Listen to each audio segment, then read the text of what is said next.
El visto bueno prevé ese espacio para que un tercero imparcial vea la situación del trabajador y el empleador y le permita probarlo.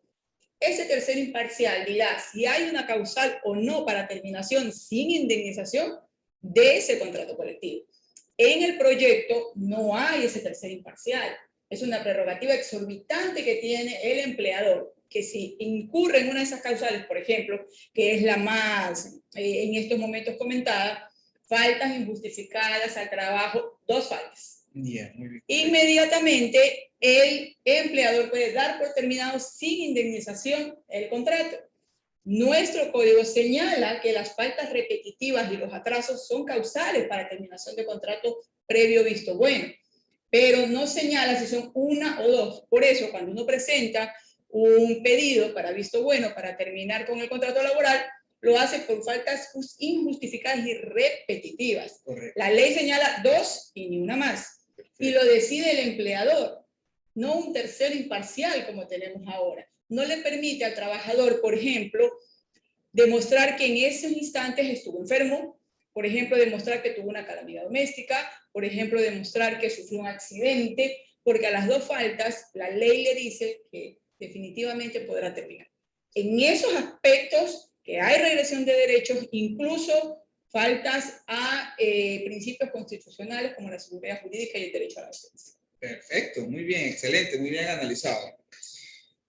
Finalmente, Carla, ¿qué otros aspectos generales sobre esta ley en el ámbito laboral quisieras agregar? Sí, me gustaría señalar en los que hay regresión, por lo menos en algunos, veámoslos en la propia norma. Señalemos, por ejemplo, el desahucio, el aviso de terminación del contrato. Nosotros tenemos actualmente en nuestro código que tendrá derecho a una bonificación del 25% de la remuneración por cada año trabajado. Año completo, muy bien. El proyecto de ley propone lo mismo, lo respeta, pero con el 15%. Hay una merma de la bonificación aún cuando el procedimiento es el mismo. Es la presentación con anticipación de no continuar con la relación laboral. Si el procedimiento es el mismo y el deseo del trabajador es el mismo, no debería existir esa rebaja en los valores porque el trabajo que conviene o que tiene en ese momento y que los dos han firmado es el mismo. No tendría por qué haber una reducción. Las horas son las mismas, las funciones son las mismas, no debería existir. Eso es uno de los aspectos. El otro aspecto en regresión es el despido intempestivo. Nosotros lo tenemos en el Código de Trabajo como con una indemnización de un sueldo o una remuneración por cada año trabajado, ¿verdad? Y fracción que se tomará como por año entero. La propuesta del Código de la Ley menciona el 50% de la remuneración. Hay una merma definitivamente alta de la indemnización por despido intempestivo, porque el despido intempestivo significa o lleva el contenido de que el trabajador es despedido sin causa justa solamente porque el empleador ya no quiere contar con sus servicios. Está bien, porque el empleador es dueño de su empresa, es dueño de ver cómo maneja y cómo considera él que puede sacarle más provecho a su negocio. Pero debes indemnizarme, no con el 50%. ¿Por qué? Porque todas las normas que están en el Código de Trabajo son conquistas laborales, que se han venido forjando durante años y que no pueden entrar en retroceso, sino más bien mejorarlas en todo caso. Entonces serían algunas de las condiciones que se señalan en la norma y que definitivamente tienen regresiones y que deben ser. Otras, por ejemplo, la reducción de la jornada laboral, otras, por ejemplo, el visto bueno, que es, si bien se quiere, un procedimiento que en algunos casos resulta costoso, engorroso, claro, tedioso y engorroso para el empleador, le deja la oportunidad al trabajador de demostrar que bien no tuvo la intención de causar el daño, así lo hubiera causado, porque incluso tenemos un espacio de mediación que lo provoca el propio inspector y le da la oportunidad de seguir y de continuar en eso. Ahora, hay un aspecto que también me gustaría señalar. El ministro, cuando estuvo haciendo la comunicación sobre la propuesta de ley del proyecto, mencionaba la jubilación patronal y también mencionaba las utilidades. Pero esas dos cuestiones no están en la ley. Ajá. En el proyecto de ley no se han tomado en cuenta, y aunque no se han tomado en cuenta, el aspecto más importante es que deben ser señaladas. Deben ser señaladas que se seguirán con el régimen que tenemos actualmente laboral o que definitivamente van a tener una connotación distinta. Porque si no las señalas, caes en un vacío. Por ejemplo, la jubilación patronal que le corresponde al trabajador a partir de los 20 años hasta los 25 en algunos casos y los otros a partir de los 25 años. ¿Qué quiere decir? Si no la nombras, si no la has eliminado, ¿qué va a pasar con los trabajadores que se sujeten a la nueva ley y cumplan 25 años o 20 años de trabajo bajo un mismo empleador? Si la norma no lo menciona. Claro. Entonces, Pues, es importante que esos dos aspectos que el señor ministro anunció y que no se están tomando en cuenta y que no se han señalado, se señalen. ¿Qué quiere decir? Que el proyecto de ley no solamente que tiene regresiones, sino que también tiene omisiones. Que los sectores sociales y todos los trabajadores debemos exigir que se mencionen de forma clara, así como de forma clara se han mencionado las mermas que existen en los porcentajes de indemnizaciones y bonificaciones. Eso en aspectos generales, Carlos. Yo pienso que luego, cuando haya la división de la materia por la que el CAL rechazó el proyecto de ley, podemos ir un poco más profundo analizando cada materia. Muy bien, excelente. Hasta ahora estamos perfectos. Estamos en vivo, recuerden, en nuestras redes sociales, y sería bueno que si ustedes tienen alguna pregunta directamente para la abogada hasta que terminemos el en vivo, pues podemos atenderla. Inclusive, después de que se haya terminado el en vivo, ustedes pueden dejar sus preguntas, quizás un correo electrónico, para que nosotros le podamos dar contestación, en este caso a la abogada Carla Plaza. ¿Qué te parece, Carla, si pasamos ahora a los tributarios? Perfecto, me parece, Carlitos, ese es su fuerte, y yo he señalado de la norma algunas preguntas que me gustaría que usted nos resuelva. Perfecto, veamos. Tenemos una, de manera general, ¿cuáles son tus comentarios, Carlos, sobre los cambios que en materia tributaria este proyecto de ley pretende aplicar a nosotros los contribuyentes? Bueno, te cuento que desde el año 2007, imagínate hace cuánto tiempo atrás, tenemos básicamente todos los años de manera periódica reformas tributarias. Esta es una más de las reformas tributarias que hemos visto más de 10 años atrás. Ahora bien, todas las reformas tributarias tienen obviamente el fin, la tendencia de aumentar la base. Dos cosas, aumentar la base de contribuyentes, siempre quiere que haya más contribuyentes a quienes imponerles esta base por esta nueva imposición. Y otra es, obviamente, los que ya somos los contribuyentes, que tengamos que pagar mayores impuestos. Todas las reformas que hemos podido ver, unas han hecho cambios fundamentales en las normas más que otras. Esta que está aquí, se podría decir que es una de esas, de las que traen cambios fundamentales en la normativa tributaria. Sin embargo, te puedo decir que se ha comentado mucho también, al igual que algunas otras reformas, los cambios que va a haber, tal como tú lo mencionaste en materia laboral, que el ministro se expresó y que obviamente algunos colegiados también ya lo han mencionado. Lo mismo pasa en impuestos. Se está hablando, por ejemplo, de un impuesto al patrimonio, es correcto, está en el proyecto de ley.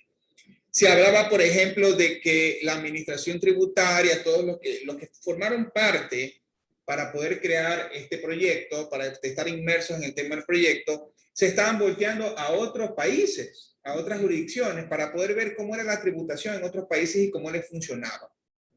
Se da en este proyecto. Okay. Se da, por ejemplo, en otros países, mayormente en Europa, no hay exoneraciones de pagos de impuestos, no hay exenciones. Directamente se paga, como todos dicen y como la mayoría de las personas reza, el que más tiene, más paga. Algo de eso se ha incluido en esta reforma. O sea, en ese sentido, estamos, por así decirlo, progresando en sentido, digamos, tributario, ¿verdad? En lo que tiene que ver con la materia, por los aspectos que se han incluido que están en otras normativas tributarias de las cuales yo conozco. Ok, perfecto. Muchas gracias, Carlitos. Tengo otras preguntitas. Mucho se ha comentado sobre una nueva contribución temporal. ¿En qué consiste? ¿Qué es eso? ¿Es realmente un impuesto al patrimonio? ¿Y cuál será su impacto? Bien, estas contribuciones ya también estamos acostumbrados, lastimosamente. Tuvimos contribuciones por el tema del terremoto y ya tuvimos una contribución temporal. Y lo que muchos de los colegas, muchos del sector productivo decían, todavía estamos pagando la contribución del presidente Moreno. Es correcto, la vamos a pagar hasta el 2023. y ahora nos suman otra adicional. Es correcto. O sea, tenemos esa nueva contribución en el proyecto. Se llama contribuciones temporales para el impulso económico post-COVID-19. No, ya estamos acostumbrados a los nombres rimbombantes. Al final del día terminan siendo otro tipo de imposición. Por ejemplo, no sabemos, todavía desconocemos por qué una contribución que desde el punto de vista técnico de la materia, lo que indica el Código Tributario, lo que son tributos, no da para este tipo de gravámenes. No son de ese tipo. Recuerda que las contribuciones tienen otro fin, ¿no? Por ejemplo, mejoras, etcétera. Claro. Pero aquí lo que estamos viendo... Sería netamente social si le queremos poner un nombre. Por ejemplo. Pero lo que estamos viendo aquí es otro impuesto. Así es. Entonces, efectivamente, te cuento que está destinado para personas naturales y compañías o sociedades, ¿verdad? Las personas naturales, ¿quiénes son las que tendrían que pagar esta contribución que está basada en su patrimonio? Quienes al 1 de enero del año 2021, eso también es importante que vayamos por ahí puntualizando, las fechas van cambiando, dependiendo del tipo de impuesto que se quiere ahora reformar, actualizar o crear, van cambiando las fechas de arranque, las fechas de la base de la que vamos a tomar. Esta es del 1 de enero del año 2021. Las personas naturales que tengan un patrimonio igual o superior a $500,000. Ahí ya nos viene a la mente lo que decía el presidente Lazo. Esto está creado para quienes más tienen, más paguen. Por ejemplo, no creo que seamos la mayoría de los que tengamos un patrimonio de $500,000 y llega hasta 1.500.000. Eso por un lado. Si tú tienes un patrimonio de algo más de $500,000, pagarías 0,5%, por ahí como unos $2.500. Pero si tienes un patrimonio de $1.000.000, sí te tocaría pagar, ahí nomás hablando del 1% de ese millón, ya tienes $10,000 más una fracción básica, estarías por unos $13.500 pagando como persona natural. Ojo, que esto arranque el 1 de enero del año 2021. ¿Qué oportunidad tenemos para mover nuestro patrimonio? No sé si tengamos todavía oportunidad para poder mover nuestro patrimonio de alguna u otra forma. Quizás hay alguien que ya esté pensando en cómo me deshago de ese patrimonio, pero estamos por cerrar el año 2021 y la base comienza en enero del año 2021. Ahora, te cuento sobre las sociedades. Las sociedades también van a pagar esta contribución temporal post-COVID, pero obviamente su base es mayor. Estamos hablando de $1 millón, inicia en $1 millón, ¿verdad? Entonces, de $1 millón hacia adelante, estás pagando un 0.6% de impuestos sobre esta base, ¿verdad? Ahora, vienen los años. ¿Te acuerdas que te dije? Aquí es importante los años. El patrimonio que se va a considerar para poder calcular es el patrimonio neto que conste en la declaración del impuesto a la renta y ejercicio fiscal 2020. Nos vamos más atrás. ¿Podrás mover ese patrimonio? Ya no puedes, ya no puedes. Claro. Ya básicamente te toca calcular con la tabla y comenzar a hacer los pagos, porque el pago inicia en marzo del año 2022. Okay. Y dos cosas que ya estamos acostumbrados a contribuciones que nos golpea bastante. Esta contribución que tú calcules y pagues no te sirve para descontarte ningún tipo de impuesto, no es crédito tributario. Y para variar, es un gasto no deducible del pago del impuesto a la renta. Es duro. Entonces, preguntabas por el impacto. El impacto va a ser fuerte. Ahora, para quienes más tienen. Así está señalado en la norma. Justamente hablando de eso, ¿qué pasa cuando o cómo se va a afectar la eliminación de los gastos personales en la base de impuestos a las personas naturales? Eso sí nos va a faltar a todos. Claro, te digo. Claro. ¿Quiénes son los que en cierta medida van a sufrir un poco más este aspecto? En mi opinión, de lo que he podido por ahí revisar algunos números, ¿verdad? No me quiero atrever a lanzar números porque hay algunas bases que todavía no las tenemos, ¿verdad? Y que obviamente es una tabla que todavía no está en ley, ¿no? Sin embargo, ¿por qué las personas naturales, en mi opinión, en relación de dependencia son las que más van a sufrir? Porque no tienen deducciones. Así es, así como lo señala la norma. Correcto. Lo único que tiene es el aporte al IES. Y para de contar, salvo por ahí que seas discapacitado y tengas una exoneración, pero no nos pasa todo, ¿verdad? Okay. Entonces tienes tus ingresos y tienes tu aporte al IES. Y ya no va a haber gasto personal. Ya no te puedes deducir, 1.3 veces eran más de $14,000, ¿te acuerdas? Sí. Ya no existen. Entonces, ¿qué te dicen? Ya no te los deduces vía gasto, sino que te los vas a deducir vía crédito tributario, pero eso es en la última línea de tu cálculo. Ya no te va a afectar directamente sobre la base, sino que ya se va sobre el impuesto calculado. Una vez que tú calcules el impuesto, ahí recién le aplicas ese crédito tributario y ya no son los $14,000. Ahora, ¿qué tenemos acceso? Tenemos acceso, dice, dependiendo. Si tu renta neta no excede 2 fracciones básicas desgravadas, las fracciones básicas desgravadas que está proponiendo el proyecto es 11,310. 2 de esas son 22,620. Si tú ganas $2,000 mensuales, que es lo que mucho se está hablando, al año son 24, ya te las pasaste. No tendrías derecho a 2 fracciones básicas al 20% de tus gastos personales como tributario, sino que tendrías acceso al 10%. Ahora bien, tampoco son los 14, son 7 veces la canasta básica, y la canasta básica, o sea, estaríamos hablando de, la canasta básica por ahí va a estar en unos $700, porque son con cifras a diciembre. Estamos hablando de $4,900, pero o te aprovechas del 20% de los 4,900 o del 10%, pero no de los 4,900. Claro, es duro. Claro. Entonces, ahora bien, algo que también leí en redes y también me pareció novedoso, que todo el mundo comenzó a quejarse, por supuesto, pero una persona comentó y me pareció novedoso. Resulta que ahora todos ganan más de $2,000. Entonces no estamos tan mal. Porque esto le va a golpear a quienes tienen ingresos altos, otra vez, ¿no? Nosotros no somos defensores del régimen ni en contra.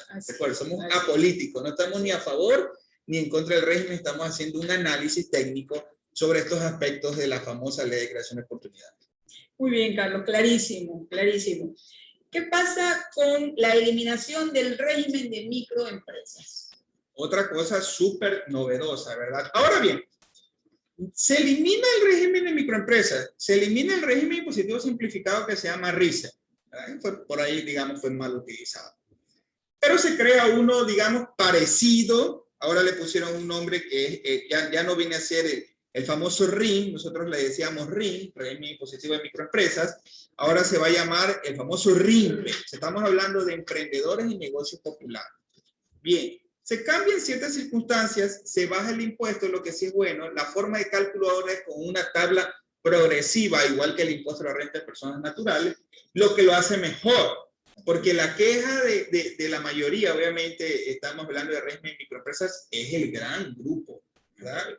En el Ecuador, microempresas, emprendedores, somos la mayoría.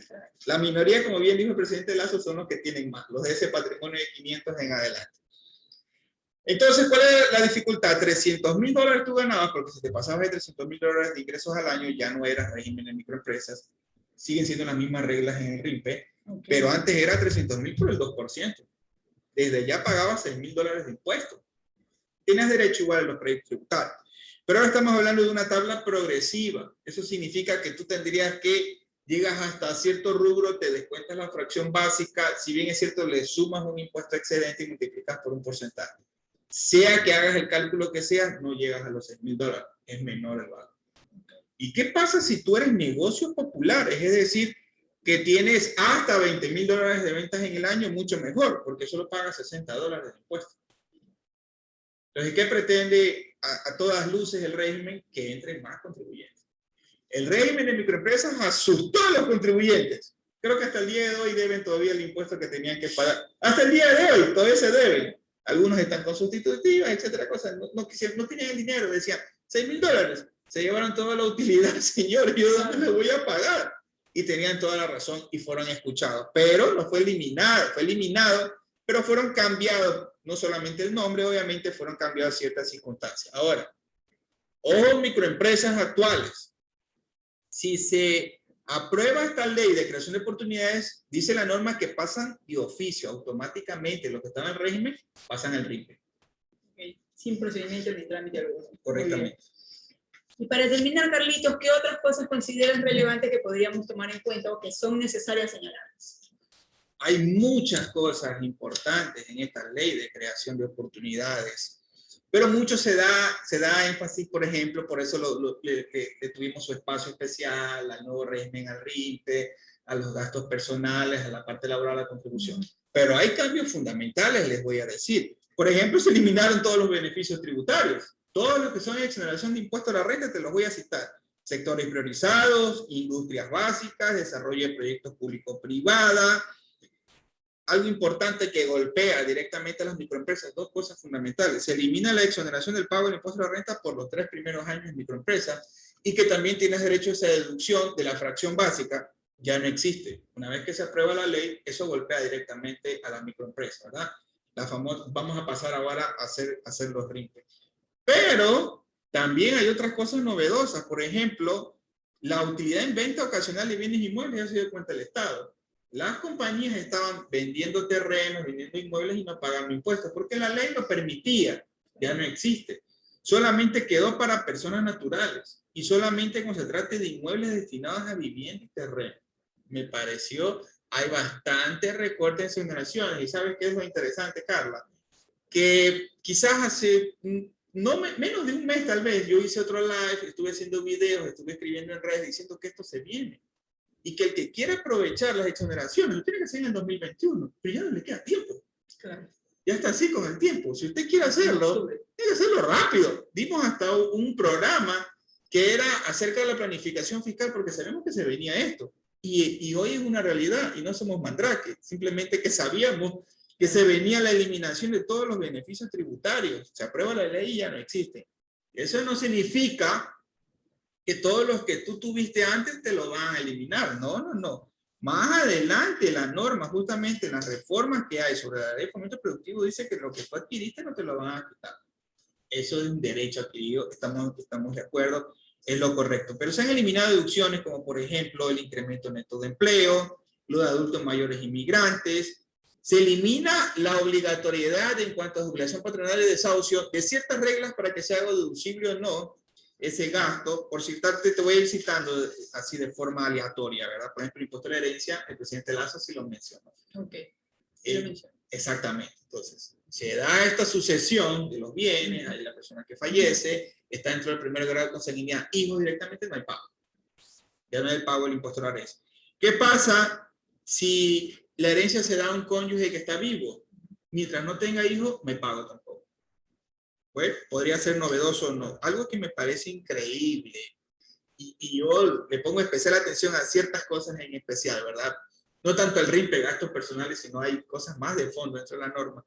Por ejemplo, cuando tú tenías rentas en el extranjero y tú pagabas impuestos en el extranjero, esos ingresos que entraban al Ecuador no pagaban impuestos más. Eran exentos porque ya pagaban impuestos. Ahora no.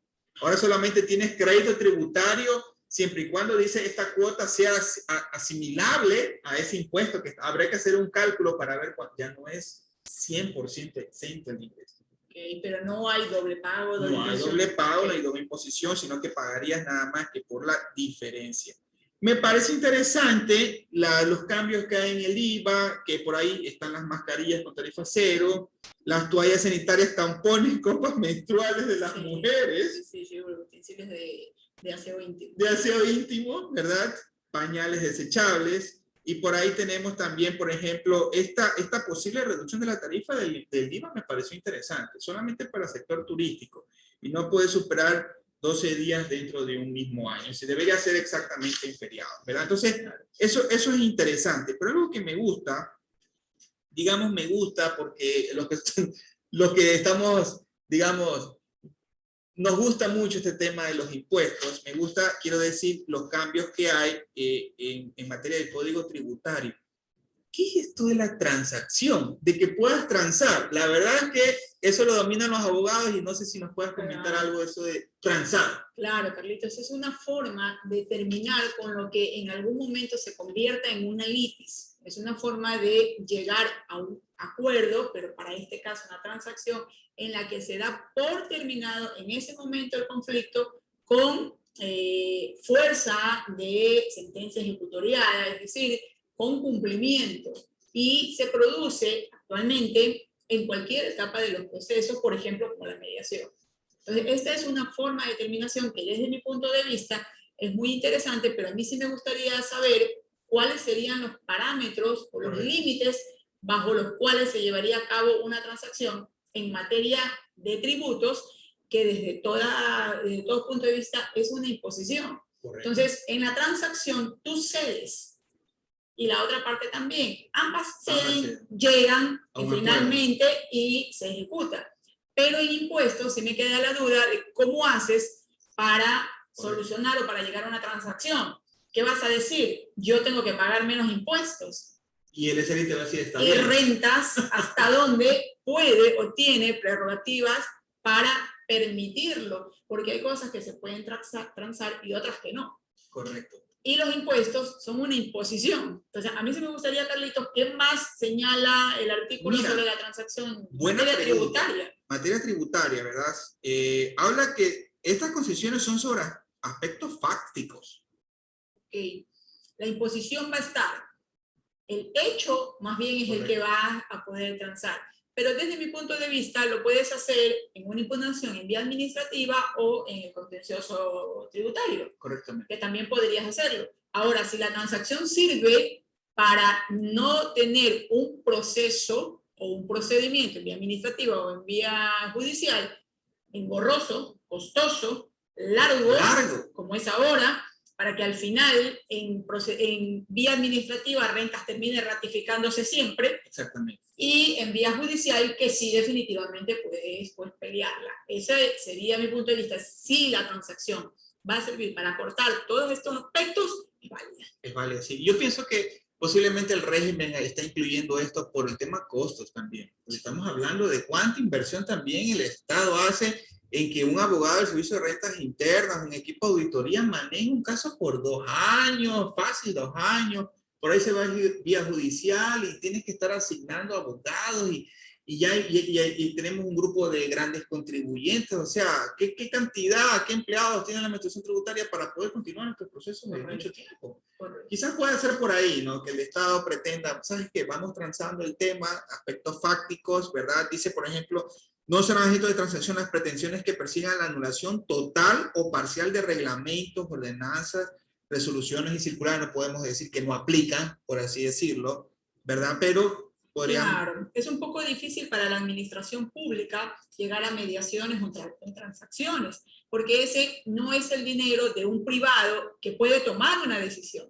Son dineros públicos. Y de hecho, en muchas de las causas en vía judicial, aunque la intención del juzgador sea buena, no puedes mediar, porque el abogado del servicio público, el abogado que representa al Estado, no puede decidir con el dinero del Estado. Él no puede llegar a una transacción ni a un acuerdo si no es a través de la Procuraduría General del Estado. Perfecto. Que es ahí donde se realizan las mediaciones y los acuerdos que tienen que ver con la administración pública. Ese aspecto, por ejemplo, no se menciona. No. La transacción debe incluir necesariamente al procurador. Y no solamente eso, sino que dejar claro hasta dónde la institución pública podrá ceder posiciones. Importantísimo con lo que acabamos de cerrar, este tema importantísimo, hasta dónde se podrá ceder. Ahora bien, fíjate, la administración tributaria, el Código Tributario dice que tiene un plazo de caducidad, ¿verdad? De caduca, pues obviamente las facultades que tiene para hacer las revisiones, para calcular el impuesto, como dice la norma, ¿verdad?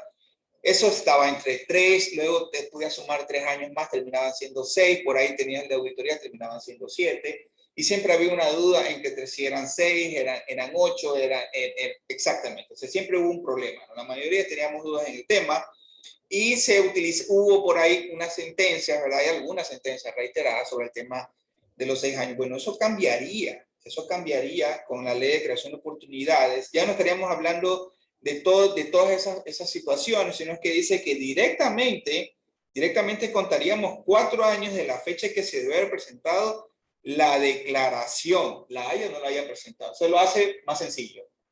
Nos olvidamos de todos esos numerales que causan confusión y nos quedamos solamente con 4 años. Desde la fecha que debió haberla presentado, la presente o no, desde esa fecha vamos a contar 4 años. Yo otra vez vuelvo a ver, si estamos hablando de 7 años, otra vez, un funcionario tiene que irse 7 años hacia atrás, comienza con los requerimientos de información y otra vez comienza a alargarse todo el proceso administrativo. Por ahí estoy viendo algo que quieren cortar gastos, por ese lado, costos, ¿verdad?, del gobierno. No estaría mal. Para nosotros tampoco está mal, porque ya nos quedamos con los 4 años. Algo importantísimo, la responsabilidad del representante legal. Este proyecto cambiaría y dice, no será responsable solidario de las obligaciones que se deriven de su gestión. Nadie quería ser representante legal, Carlos, en este país. No sé si alguna vez te propusieron, pero la respuesta siempre es no. No sé cuántas veces me lo han propuesto a mí y la respuesta siempre es no, ¿verdad? En especial yo que no soy abogado. Es por la implicación que lleva. Correctamente, y en especial lo tributario, ¿verdad? Que siempre es un problema. Y finalmente, pero la norma lo señala como definitivamente ninguna responsabilidad. Correctamente. Sí, dice, aquí lo menciona, eso es importante lo que tú dices. Las obligaciones que se originen de la administración de la persona jurídica deben responder frente a terceros hasta por el valor del capital y los patrimonios administrados, excepto en los casos en que haya producido cualquier tipo de fraude. Pues, claro que sí, sí, porque si no, entonces contratas a un representante legal o a un gerente y resulta que él no va a ser responsable de la quiebra o el fracaso tampoco. Correctamente. Y finalmente quiero cerrar con esto, Carla, esta parte, y vamos a ver si tenemos algunas preguntas, ¿verdad?, del público. Como dijimos, estas exoneraciones que están actualmente en las normas tributarias, pues ya no están, pero se crean nuevas inversiones, pero cambian las reglas del juego, por así decirlo. Se establecen incentivos tributarios por el desarrollo de inversiones nuevas en las sociedades que se constituyan a partir de la vigencia de la Ley Orgánica de Creación de Oportunidades, a partir de ahora, y nos están dando un plazo de 15 años para exonerar el impuesto a la renta. O sea, si bien es cierto, se han eliminado, pero aún tendríamos oportunidad después de esta ley de seguir aplicando algún tipo de exoneraciones en lo que tiene que ver inversiones nuevas. No se habla de sectores prioritarios, lo que es bueno, ¿verdad? Porque entrarían en cualquier tipo de inversión. No quiero decir tampoco cualquier tipo en general, porque todavía habría que ver cuando ya esté, pues obviamente, la ley como tal, su reglamento, para poder ver. Pero al menos dice inversiones nuevas, ¿verdad? Lo que tampoco es malo, es bueno, se eliminan uno, pero podría ser que se estén generando nuevas oportunidades.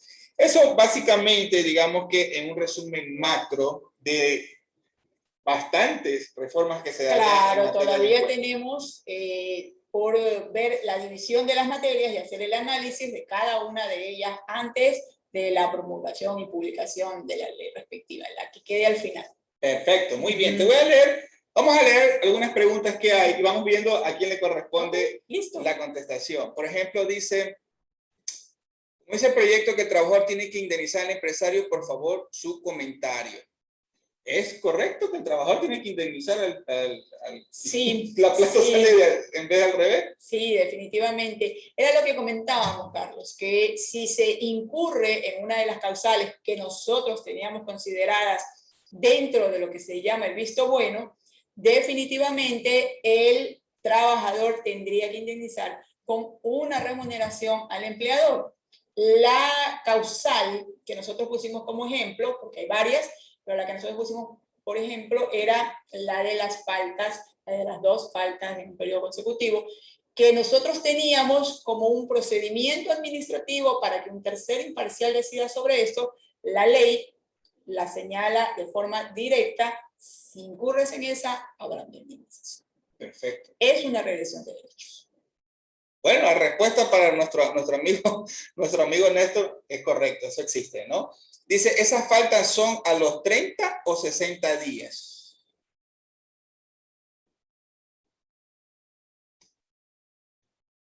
El código las señala como repetitivas e injustificadas. Acá la señala que definitivamente serán 2. De hecho, señala que se podrán tomar algunas de las causales para sumar la causal definitiva para que la persona o el trabajador en este caso haya incurrido en la causal y su contrato sea automáticamente terminado. Terminado, perfecto, muy bien, muchas gracias.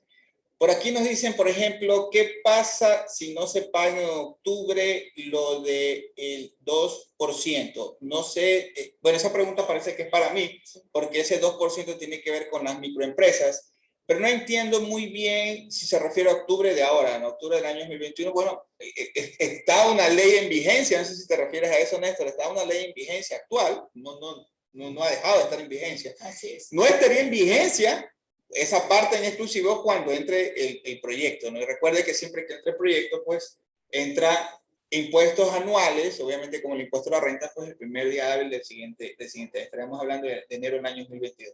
Todas las obligaciones del año 2021, amigo Néstor y presentes, hay que cumplirse. Tienen que cumplirse. Tienen que cumplirse. Perfecto. Entonces, ahí estamos, ¿no? Igual, por favor, nos siguen dejando sus inquietudes, nos siguen dejando, por favor, en el correo electrónico, nos dejan su correo electrónico para poder dar contestación, entonces, a las inquietudes que ustedes tengan posteriores a este live. Bueno, vamos a hacer la despedida, entonces, Carla. Gracias por estar aquí presente en este espacio. Esperamos verte muy pronto también. Quizás podamos dar algún seminario en conjunto. Sí, Carlitos, ya cuando eso sea como ley, ¿no? Sí, esperamos que haya el acercamiento que necesita el proyecto en los ámbitos sociales, a los gremios, a la gente que realmente conoce de materia laboral y que será directamente afectada.